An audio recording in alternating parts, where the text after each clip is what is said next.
osisi adana dịka na ụwa bụ ahịa ọkwa onye zosi ya nke ọ na asị na agbacha ọsọ agụọ mile. Ọ bụrụ na Chief Dr. Sampson Nneji apịachie n'akwụkwọ nke ya wee na ndị one ga-agụziri ya mile ma ọ bụghị ndị ya na ya mekọrọ ihe n'otu ụzọ ma ọ bụ nke ọzọ. Ya mere mwepụta anyị na-ewepụtara unu bụ ka anyị na-anya na ndụ ya bụ oke mmadụ bụ onye ọtụtụ ndị mmadụ kwenyere na o metụtara ndụ ha aka n'ụdị pụrụ iche. Ụfọdụ ndị isi ka ha kpọrọ ka a ga-ahụ enyi mgbe e ruru n'ebe ozu enyi dị. Onye ọbụla metụgasị ya aka a na-achịta azụ asị ha kedu etu enyi ha. Ụfọdụ si na enyi ebuka maka na ha metụrụ ya aka n'ụkwụ, ndị metụrụ ya aka n'aka kwuo etu ahụ, ndị metụrụ enyi aka n'isi kwuo na enyi ebuka, mana onye metụrụ ya aka n'anya kwuru na enyi epeka. Emere anyị ga-akpọpụta ọtụtụ ndị mmadụ ha na ndị bụ ndị ya na oke mmadụ ahụ mekọrịtara ihe ka ha tinye ọnụ n'okwu n'ihe gbasara kedu ụdị mmadụ Chief Dr. Sampson Nneji bụ, ka ha tinye ọnụ n'okwu. Ịma na uche bụ akpa onye ọbụla nyara nke ya. Ka anyị garịanụ.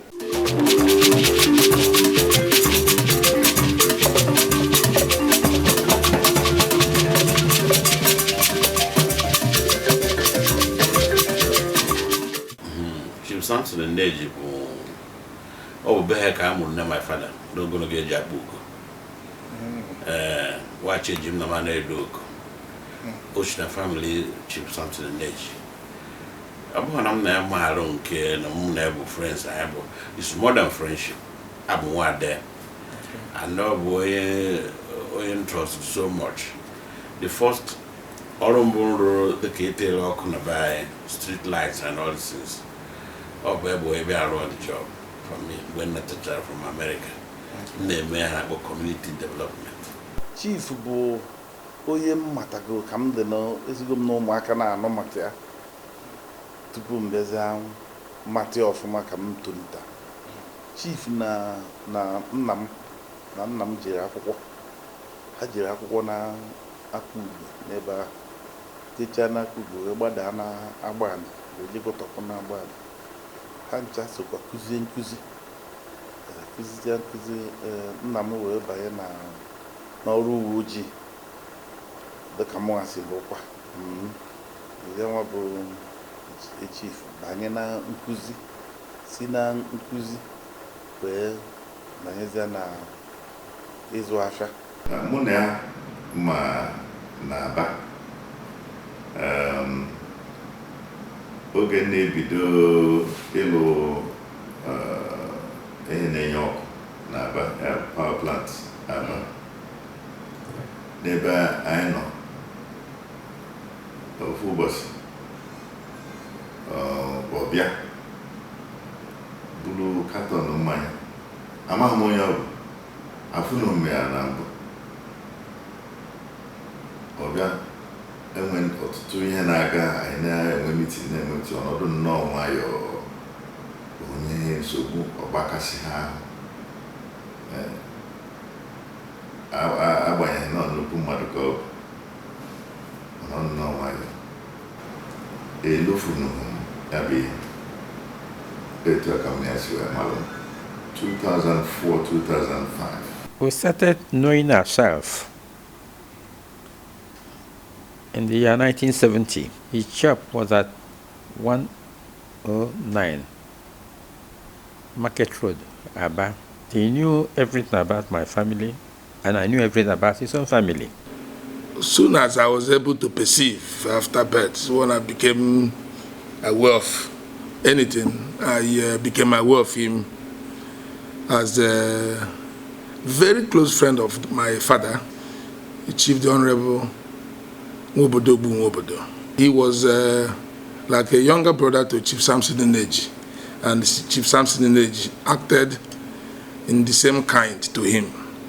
It was such a relationship and collaboration that was based on mutual high level of respect that enabled some of the major developmental initiatives that happened in Akbugo, be it the first boys secondary school, the first Girls Secondary School, and some other developmental projects, especially on the issue of commercial activities. You know, Chief Sampson Nneji was an icon. You cannot talk about progress in Akbugo without most likely starting with him. He was an Iroko where every bird perched, and most of those birds prospered to also become Irokos in their own right. Chief Sampson Nneji na Odibo emeche na akwụkwọ. Aka m nwata na-anụ maka Sampson Nneji n'owe ego na shuhie bụ Sampson Nneji. After them Sampson Nneji kpọọ I think 1961 nke late Igwe Cyril Nneji n'oshere mvag n'ime ya Shimboshov ọwa na-echi a mụ ebe a Sampson bịa ịma họdụ na ọ bụ Sampson oyi odo kwa ma ya na-akpa nkata serious m nekwa Sampson Nneji ha shi nekwa nna m Igwe Agụ bụ Chief Sampson Nneji na Odibo emeche na akwụkwọ. £1,000. She we have 1,000 pounds. We have Akbugo £1,000. We have don't cut 1,000 pounds from Bob. The reka I think 13 pounds. Chief Papa, I can say that I have 3 words to describe him. He's a father, he's a mentor, he's also an inspiration. He's a teacher and a father to so many people that come across him. He has mentored a lot of people that are in different spheres of life now. And he's an inspiration. You know, he started from a very humble beginning. He's a bundle of inspiration. Nneji mbiri n'ụlọ ha 1956 with the parents. Then mgbe m meziri bịa n'Aba, mgbe ahụ nọ na ime Aba here, came across him. Generally, as I would say, just emulated the parents. I'm from Omaya, but when we were there, they were giving me food free. That was the nature of Sampson. He likes to help. Chief Sampson Nneji na Odibo emeche na akwụkwọ. I'm onye Igbo, onye Ọkaigwe. I've been living in Aba from the 1980s. And all from that time, Kamuna Chief Sampson Nneji Jemana Boroy. Let Nneji be a personal friend. And him na manitere in 1946 January. I am Yamaboya Akbugo, Mwaboya Ban. Whenever I meet for the first time in life, when I met at this Central School Aban in Standard 1, came back, come Nneji we maintain. Megide, Mecheze, Natakwana my own village, neighbor 1 and 1 year. I see about Jebeze school. Makakugo de anya from Aban. So Muna and second no Naga school, right from Standard 1 to Standard 6. The Methodist Central School Aban. From 1946 to 1951. I met him in Abad, either in 71 or so, while I was at the University of Lagos. I came there on vacation, and my dad had told me if I got to Aba, I should try and see Chief Nneji, which I did. And we were very well entertained. We had a very interesting discussion. And that discussion, if I recall it, has actually transformed me. It was transformative.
ọ bụrụ na anyị kwere na ụwa bụ ahịa mara na ịnaruo ị ga-enene ihe ị zụtara dịka anyị mara na ya bụ oke mmadụ anana enwesị ka anyị na-anya anya mgbe ọ dị ndụ gịnị ka o mepụtara maka na ọ bụghị na mmadụ dịrị ọgụ afọ 10 ma ọ bụ nnụ afọ 10 kama mgbe ị nọ n'ụwa kedu ihe ị mepụtara.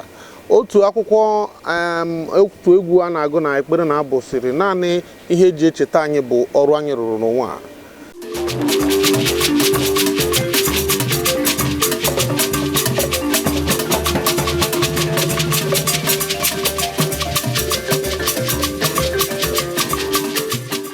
onye na-ewepụta aka ya bụ ọwa ọ bụ ya fụtara n'akpa ugo ife nke akwụ kọmet ife a na-afụ ha na-anaghị afụgbu oge niile kọmet a na-afụ kọmet once since 176 years ka a na-afụ kọmet the last one fụtara 1986 ọ bụ kọmet fụtara n'akpa ugo afọ onye dụka Sampson onye na-chọta ụmụ ya ka zụda ọzọ ha 3-5 years imecha ịmụcha asha n'eke ọ na-ego nwanyị rụọ ọrụ gị ụnụ kwee ego ngwa asha ye gị ego gụọ ọrụ gị ọbọchị gị ka dịkwa anyị afọ m onye karịrị ya. Immediately m na-anata n'Aba, he was very happy. O wee receive m dịka nwanne bịa were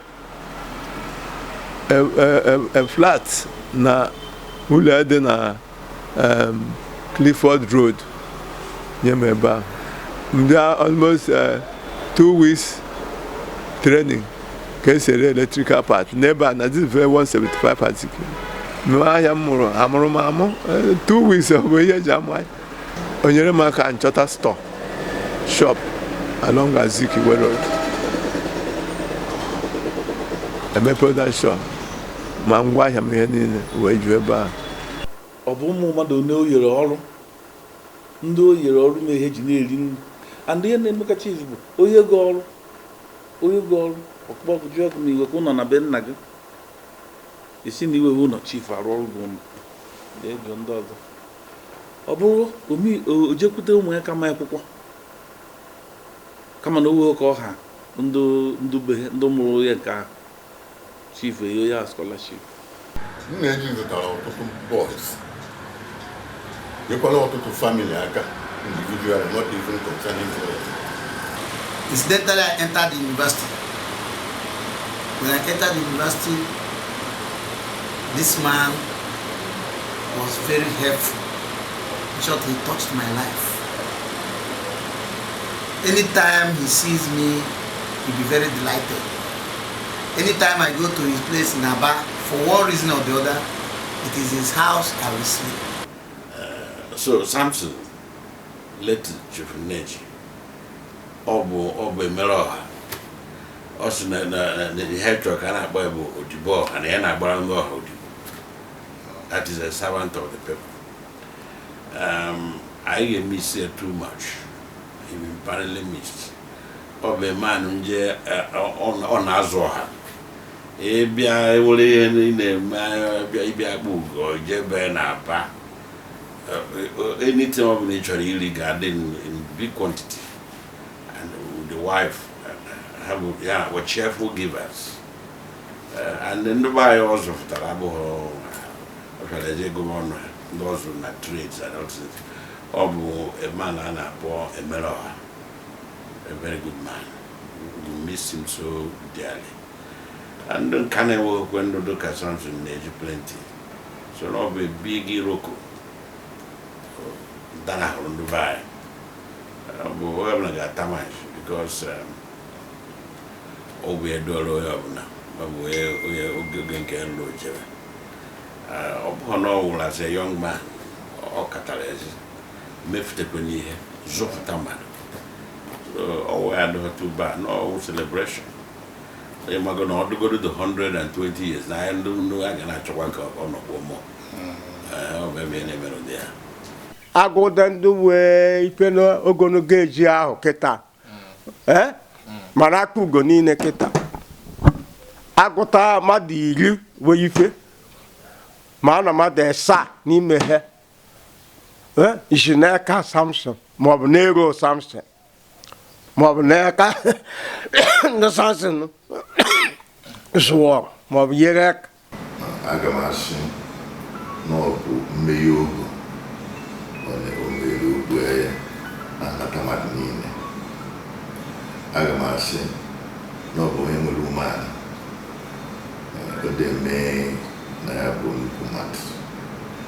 Ana m asị na ọ gbara nnukwu mbọ inyere ụmụ ndị ka m si ọka m na-amazi ka m bido wee nụrụ akụkọ ndị o nyechara aka ibido business na ya bụ imepe obodo. Onye na-akpata sụsa ụbọchị Chineke siri ya pụtawa ọ ka na silike ihe ọ hafụrụ, mana ya nwa nwere ọtụtụ ihe ọ ga-asị na ọ hafụrụ, ana ọ hafụrụ ya sụsọ na ụmụ ya na ndị be ya, na ọ hafụrụ na ọtụtụ ụmụ ibe na nke ahụ. Nna njem na so na Chukwu ofu nwere ike ịkọwa enweghị otu nwanne ma ọ bụ iji emere mmadụ ọ na-emere m. Na-asị na enyi m na ya karịrị. Chief bụ nna, Chief Nneji bụ nna ka ọ bụ. Ịma na ụdị mmadụ Chief bụ iwe nsogbu ịbịa fụ ya anya ịma na nsogbu go ebego. Ọ bụrụ na o nyere gị ego iji gbo mkpa ahụ, onye gị ndụmọdụ ga-egboro gị ya bụ mkpa ma ọ bụ gosi gị ụzọ ị ga-esi gboo ya bụ mkpa. Chief bụ mmadụ ọha, ịbara echiche odibo ọha, ụdị mmadụ ada adịzi kịta. Chief bụ onye eziokwu, ọ ga-agwa gị ka o si dị, ma ọ dịghị mma ịnụ ya na ntị, mana ọ dịrị gị mma ịnụ na ntị, ọ ga-agwa gị ka o si dị gị. Ọ gwazi gị ka o si dị gị, ọsị gị echegharị ya gị si ụzọ anọ ụzọ abụ ụzọ ị ga-esi jee n'igwe. A very hard-working person, very honest, and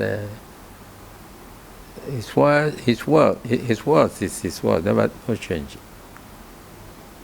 And he helped some other people as well, many people as well.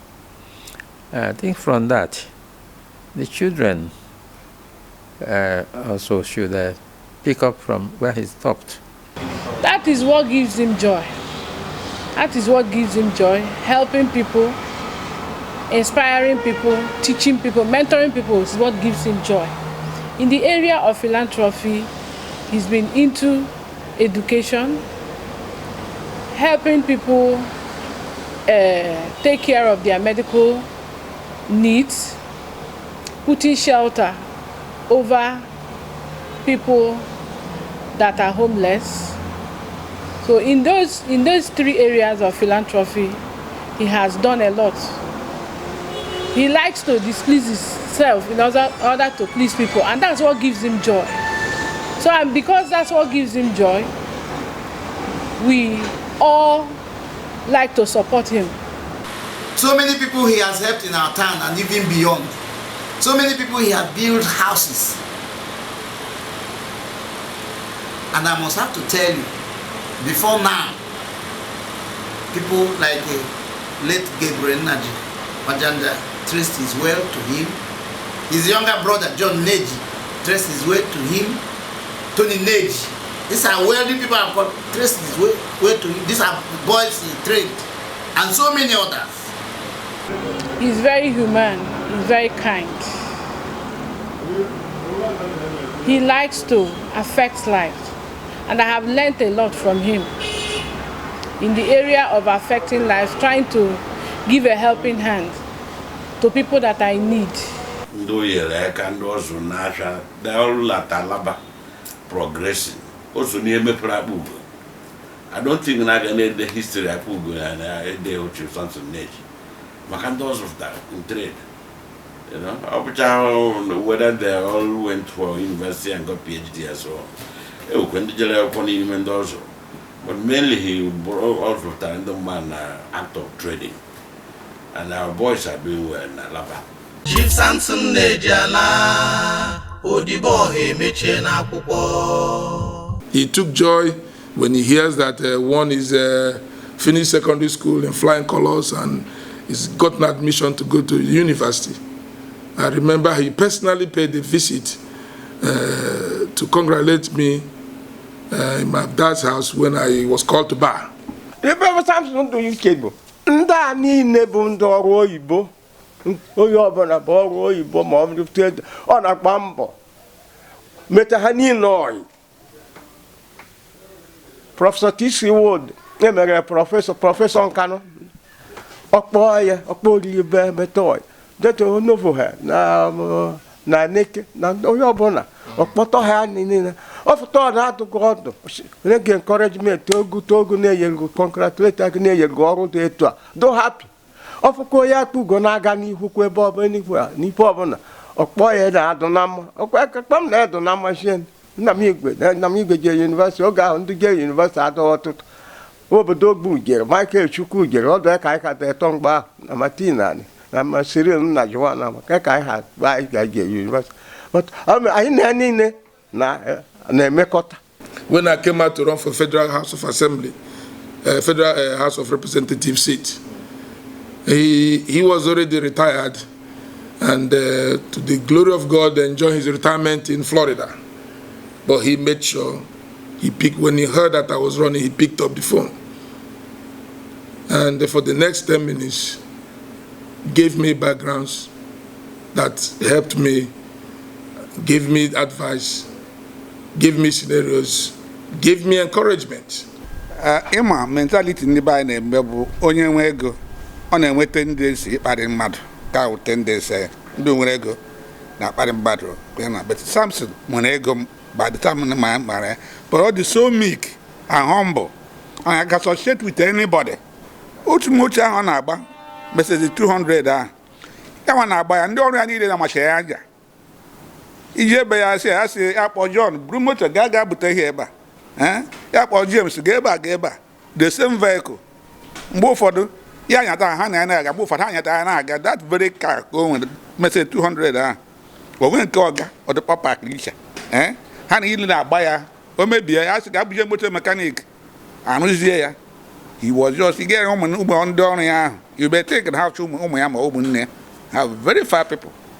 But Yan Hani I work as a family. Children, father and children. Everybody is okay. Where case in Mania? Hebasra chief of Kama, Oge, and Yen dance to Butchuala, the Nagi, when a Hege may ask again happen. Oh, didn't do it. I'm a motutunde. I say Gawa court, Okwesrega court, Bara have war. But I not like it. Throughout his life. When he can see chief from me. Henna Ronia, Deca lawyer, Decam Siriku, on boss, sorry, actual advice. Leque de hand, leque in car, leque tie. Kedi hitch and I'm game. Then me advice. Ben head your to.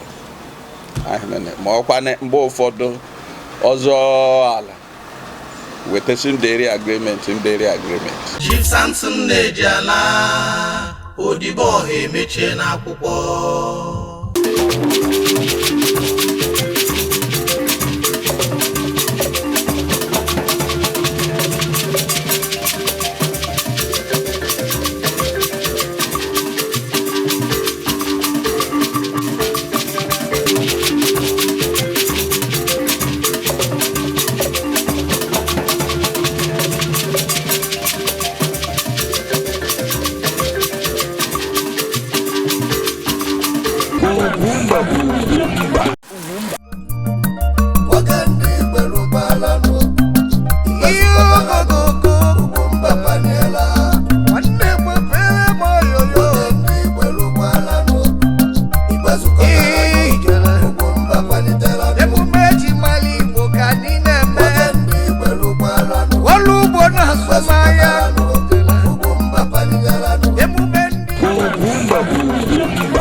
Mụnwa bụ Ọsọfịa nwa ezigbo Nwokori na-asị gị ife abụ Ugwumba. Gbanụ mbọ ka unu na-ekiri Ugwumba. Ugwumba bụ ebe anọ. Ọ ezigbo ife ka ọ bụla anyị. Onye ọbụla ga-akwado ka na-emekọ ọnụ. Maka ọdịmma ndị Igbo. Ndị Igbo na-agbata mbọ. Chukwu kesịrị ha ike. Oge Ugwumba luo, ya na-ene Ugwumba. Ugwu a na-akwere Igbo. Ihe eji ama mmadụ bụ ihe ewu. Cheregodi ka emechi Ugwumba. Progress Igwe ejenga. Wasalala maka Ugwumba paligalano. Sumaye jimali.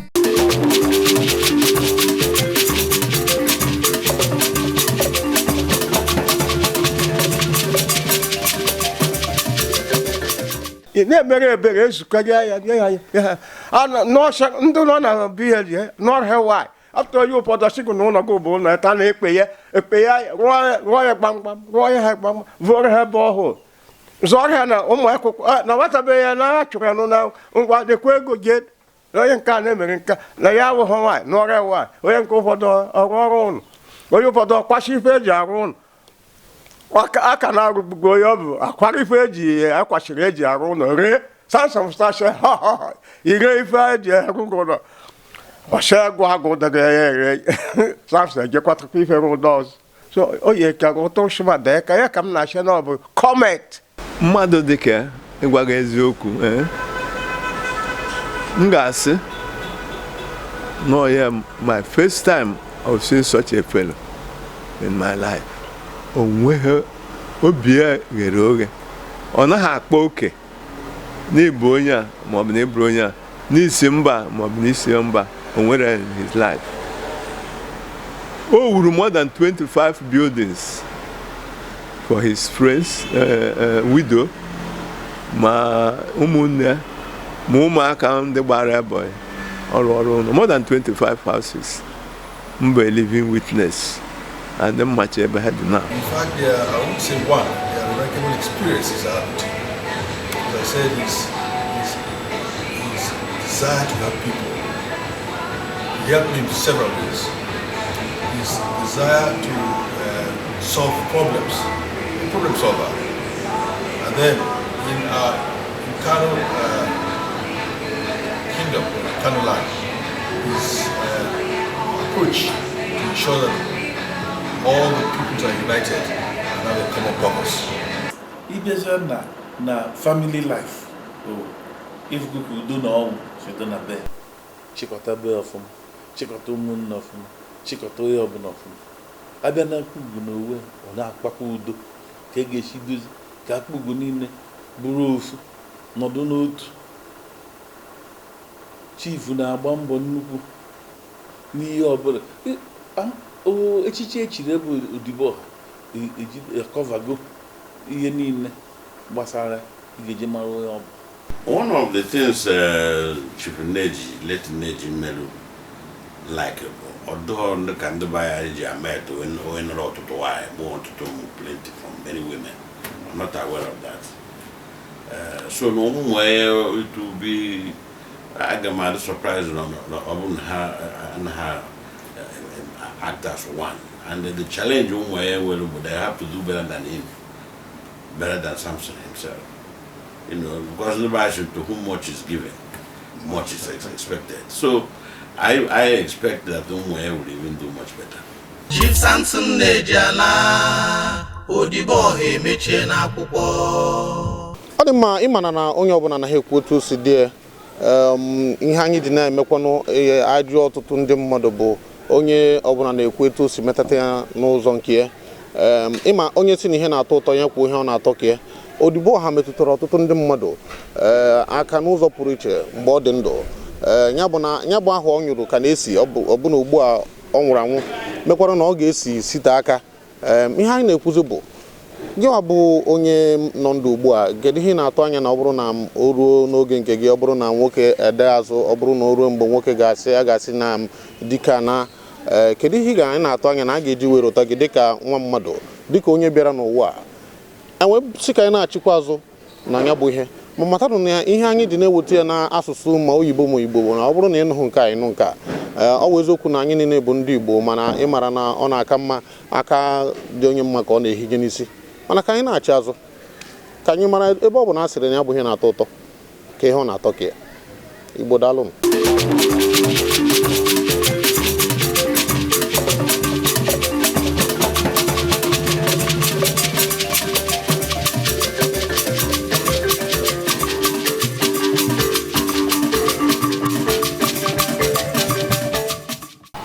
I told him there was a girl I was interested in. I would like to get married as soon as I graduated. And he asked me, who is the girl? I told him. And he asked me, where is she from? I said, she's from the town, Item, in present-day Abia State, then Imo State, or then it was in East Central State. Abia and Imo were not created. He said, oh, is that so, Item? I know there are people in Aba. He told me they are very good, honest people. Please, I should go ahead. That go ahead meant a lot to me. Eventually, that lady and I got married, and we're married up till now, in the last 42 years. So, as I said earlier, Chief Nneji is happiest when he makes sure other people are happy. That is his principle. Thank you very much.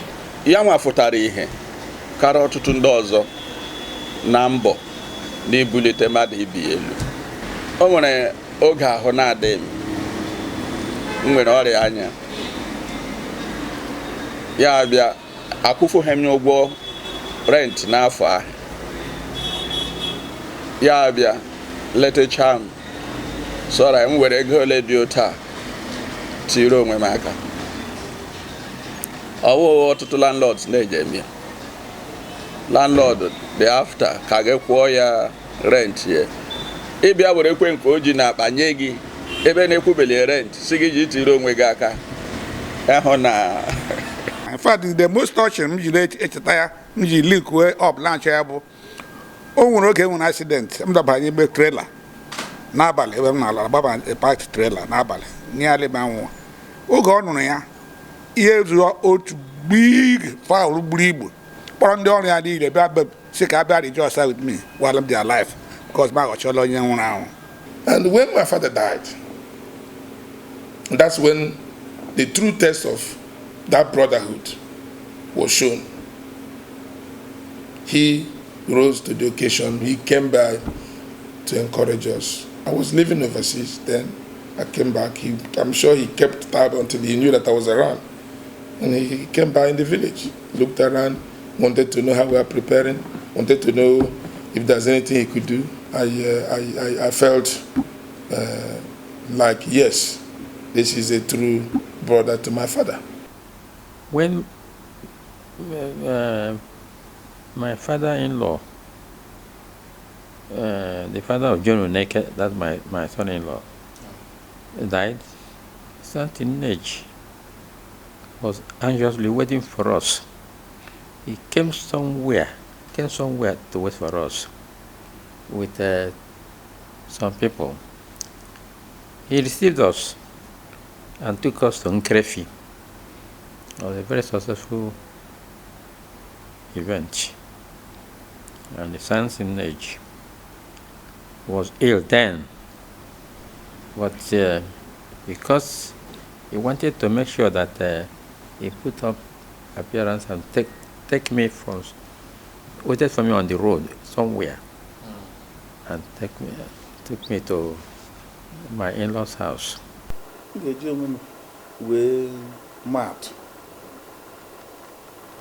Oge m na-eyi ASP na Port Harcourt, one star.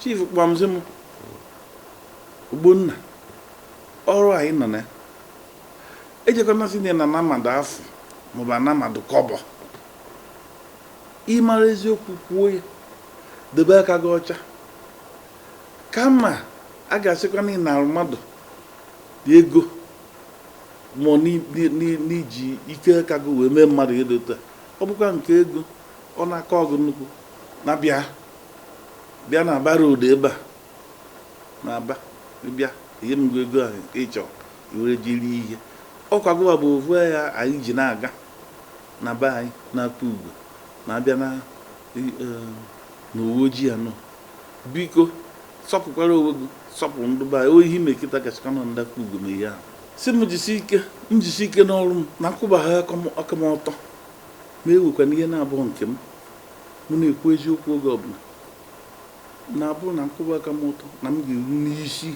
n'ọrụ m. Chief Sampson Nneji ala odibo ọha emechie n'akwụkwọ. Asị na ọkụkọ ọbụla ga-abụ oke na-esi n'akwa. Ya bụ na ihe ọbụla onye ga-abụ na-esi na chi. Ọ bụ eziokwu na apụtakwa na a na-agbazi ma ndị dị ndụ ma ndị nwụrụ anwụ n'ụdị ka apịta ya bụ kwa ihe. Ọ bụrụ na ị na-anya ọkamadị ma n'akwụkwọ nsọ, ị ga-ahụta na ọtụtụ ndị mmadụ bụ ndị bịara mee ihe dị ukwuu, mee ihe dị ike n'ụwa bụ ndị e nwere ụzọ esi wee buo amụma ma ọ bụ ihe dị egwu mee n'ụdị iji gosi na ọ bụ oke mmadụ ka a na-amụ. Ị na-anya ndụ onye dịka nna anyị ukwu onye nzọpụta anyị bụ Jizọs Kraịst, ị ga-ahụ na eburu amụma maka ya ọbụna ọgụ afọ na nnukwuru nnu afọ tupu ọ bịa. Ị na-anya John the Baptist, ọtụtụ n'ime anyị bụ ndị eburu amụma pụrụ iche na ndị onye pụrụ iche na-abịa ime ihe pụrụ iche.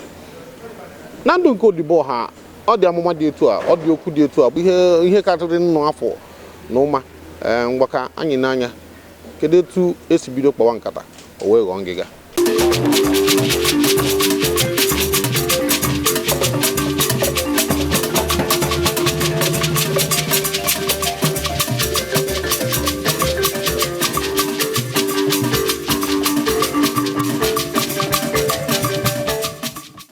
Amaara m akọ maka ndubeghe ka atụtụ ya dụ. Nneji na ngwa ifedo ka 1824 rutere na be Ogbodishi. Fụtachi nke ebe ekudu n'ọwa, onye ọbụla che Nneji na ngwa na-ezuzu ezuzu. Nneji na ngwa bụ onye amụma na onye ji bịa ka ibe na akpụgo niile na ka niile mgbe ọ bụ asị onye chigo na Ogbodishi wee maka Ogbodishi enweghị n'ife mgbe ọ bụ. So emeka Chineke mee Sampson na-adafụta ihe dịrị mmadụ eka. Chief Sampson Nneji ala odibo ọha emechie n'akwụkwọ.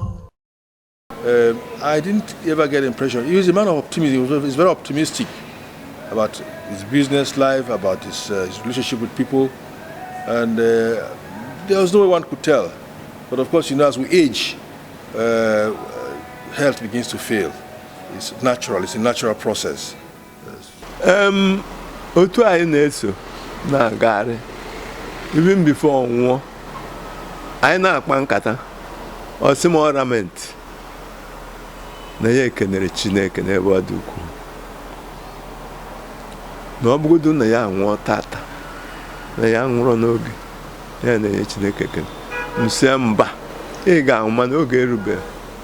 Ọsịm onye ru 70 years gịnị ọzọkwa fọrọ atụrụ m anya na ọ ga-anwụ data ma ọnwụ mana ya na onwe gwa m since after 75 years so anything can happen. It was a great shock. Although I knew his health was failing him, but I thought having traveled abroad to the United States, he could be provided with the necessary medical facilities to prolong his life. But Almighty God knows everything, and we are only here for a while. I never had premonition of him of his time being up on this planet Earth. When I heard that he was sick, I thought it was just a normal thing. He goes to the hospital, then after taking medication, he comes back. So when I got the news that he could not make it, I couldn't believe it. It came to me as a very rude shock.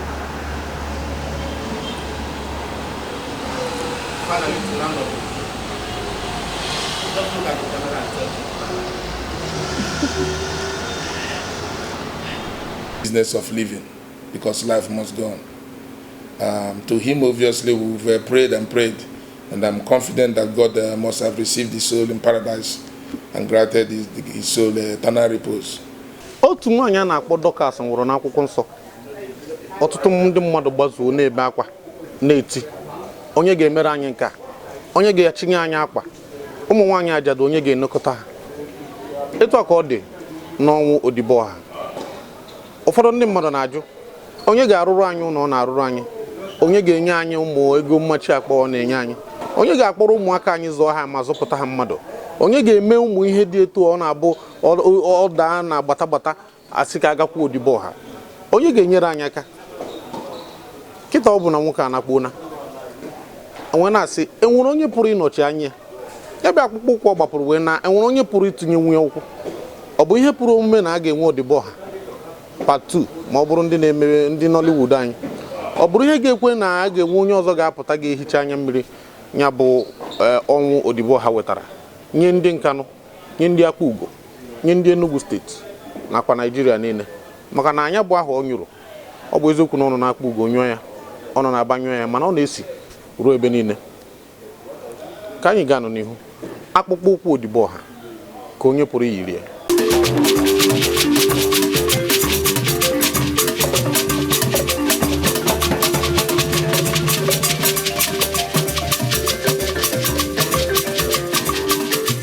One worker can easily fit into shoes. And those like Chucky and the others are very enterprising. That is Agani. In fact, I consider Chief Sampson Nneji a success. Because we produce a successor. And there are many successors who produce. Even over the car, race and hour. Boy hand over the baton. When cause I many people don't hand the baton over. As I told you, it depends upon the people who are supposed to step into that shoe.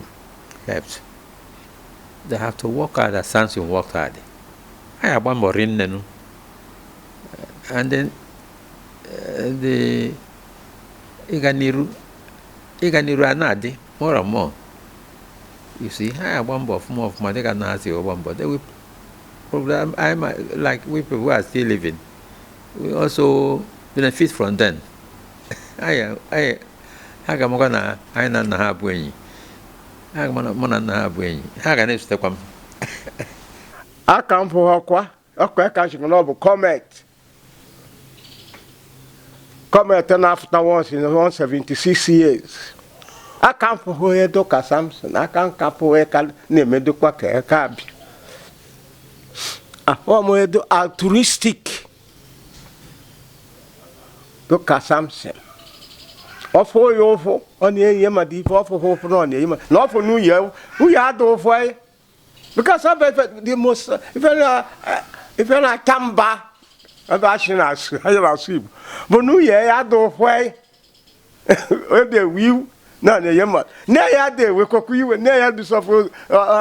Can't you move for dollars? Gay acquire, if you get a brief. We are actually he get a brief. I don't why I have questions go. You with the Goyaga no cheer, Oyaga doke. Na Akugo. Okay, she will but I will condoze on Abogutegua, Nabogutegua. We can teach you. I call her week.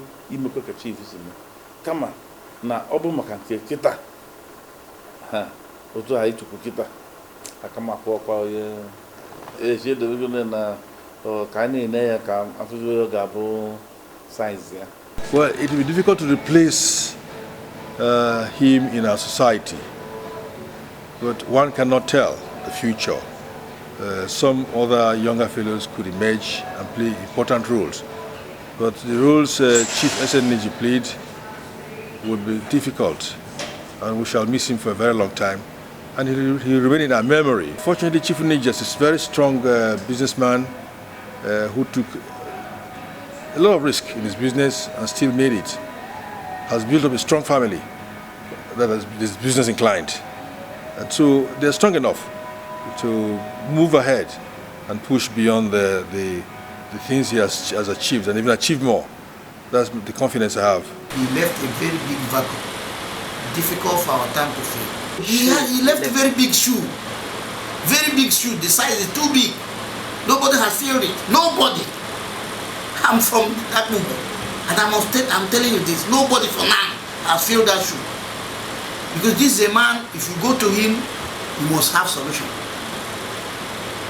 You must come out smiling. There's going to be other Irokos where we will all perch, and we pray as we is as he's embarking his journey to the great beyond. We pray that God will bless us once more with many other Irokos like him. We've been a blessed community, Akpugo, as a community, and what others have been longing for, we've always had. We have had first of everything. We have had successes. So yes, that God has made it possible that we had all these successes in human beings. Very few communities that can boast of the kind of people that God has endowed Akpugo with. He will bless us again with another Sampson Nneji. He may not be in the same quality, but it's up to God. He will, I'm confident. But again, like I said, it is going to be a tall order.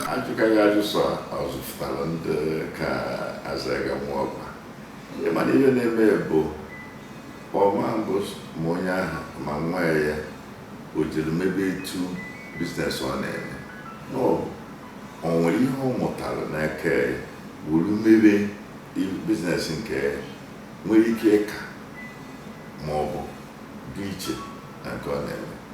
I know you no mele. Yes, it's very big. We're doing our best. The shoe is too big, but we're doing our best. Chief Sampson Nneji Odibo emeche na akwụkwọ.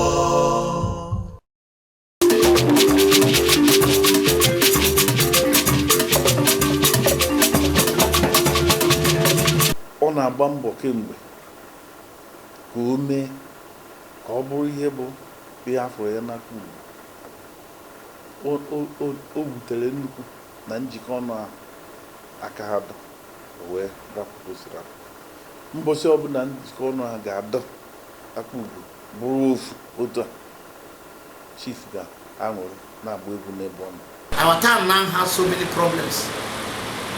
We are not in unity, so many things have happened, but this man would have united us if we had collected that chieftaincy. But as at that time he was seriously into business, he's not ready to leave his business because he believed that traditional institution would disturb his business.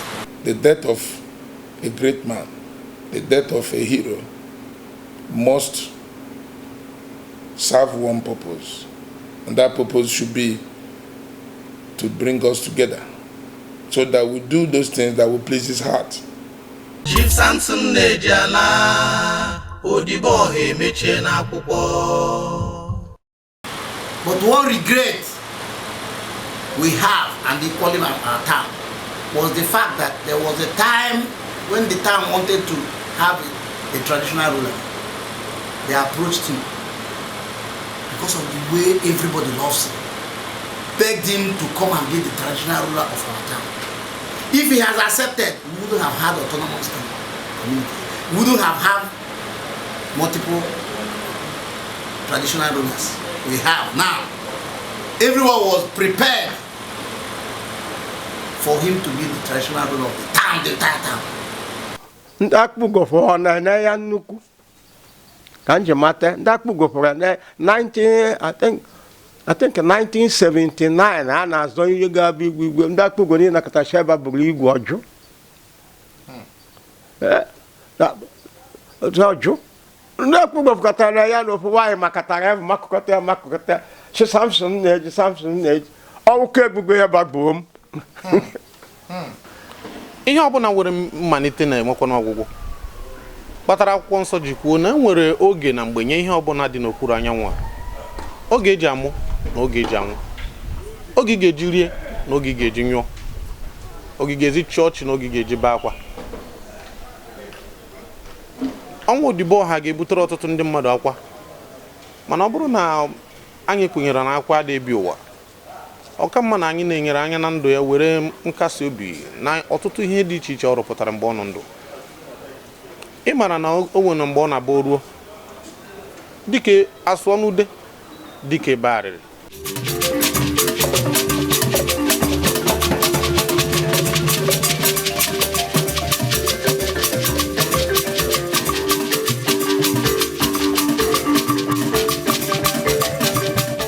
honestly speaking, the death of Sampson Nneji was very painful, and there's nothing we can do other to pray to God to grant him internal rest, and the children should pick that where he stopped.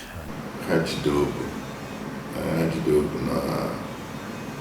na ihe anyị ma n'ụwa bụ na ihe a ga-emeriti na nke a ka o ji were mee Odibo, mana ana m asị ha na omume ọ hafụrụ n'ụwa bụ ihe ha ga-eji jisie ike na ihe o nwere bụ material things ga-ada, mana ihe omume but the most important to me, agba mbọ jisie ike mụta ka o si wee mee ya. Ezi afa ka ego. Ife kacha ife niile Sampson debere ha bụ ezigbo omume, udo, ezigbo omume na udo na goodwill, that is na ezigbo ọfọ n'ife na-agọrọ ọ ga-edue ọka ego karịa ife ọbụla n'ụwa, ọ ga-eji eweta ka ife ọbụla ha kọrọ n'ụwa. I'm nature that he must be a happy man, because as well as I can going to those of them, many places in that world. Yes, I can say that. I can say that Chief died a fulfilled man. Chief Sampson Nneji Odibo emeche na akwụkwọ. Ihe ọbụla mere nwoke anya mmiri mee nwaanyị anya mmiri bụ oke ihe, mana dịka anyị na-ebe ihe anyị ga na-erute bụ naanị ihe ọ hapụrụ n'ụwa na bụ ihe ndị ahụ kwesịrị ka anyị ghomie ya. Ọ bụ Chineke ka ọ dị n'aka imetụ oge isi kwụọ onye ụgwọ ọrụ, mana dịka ndị bi n'ụwa anyị na-erutere anyị n'otu ụbọchị na ọ ga-abụ oke anyị isi ebe a na. So mgbe ọ nọzi ebe ahụ ruo na 2017 August nnata ozi na ọ nwụrụ. Since I was born,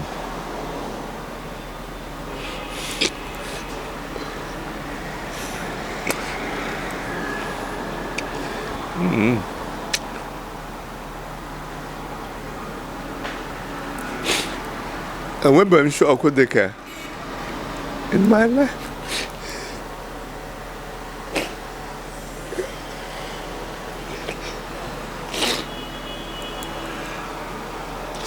Enwere m nnukwuta shock, but nothing I can do. So ọ tụrụ m n'anya n'ihi na enweghị m nchekwube na ọ ga-anwụ abroad. We will greatly miss him. I will truly miss him. His fatherly advice, his encouragement, the strength he gives to the family. I will miss him. The advice, the business acumen. At times when we have challenges in the office, we speak to him. He will give us advice on how to do it in one way or the other. So he will be greatly missed.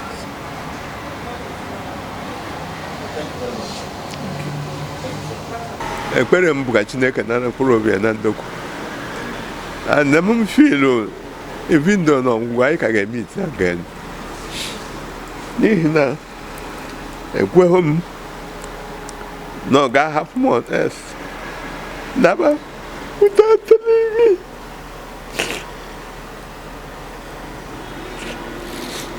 Enwere m nchekwube na ọgwụgwụ na ọ chere iwu na ọ ga-agwa one thing or the other, which he did not. But onye ka m bụ nga ajụba Chineke ajụjụ.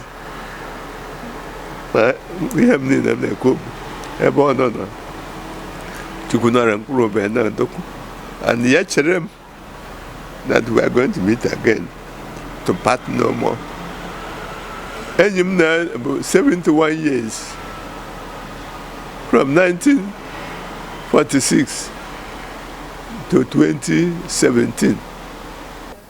Whatever remains in my life, I will be angry. na ịga n'iru dị be Nneji. Chief Sampson Nneji ala Odibo emechie n'akwụkwọ.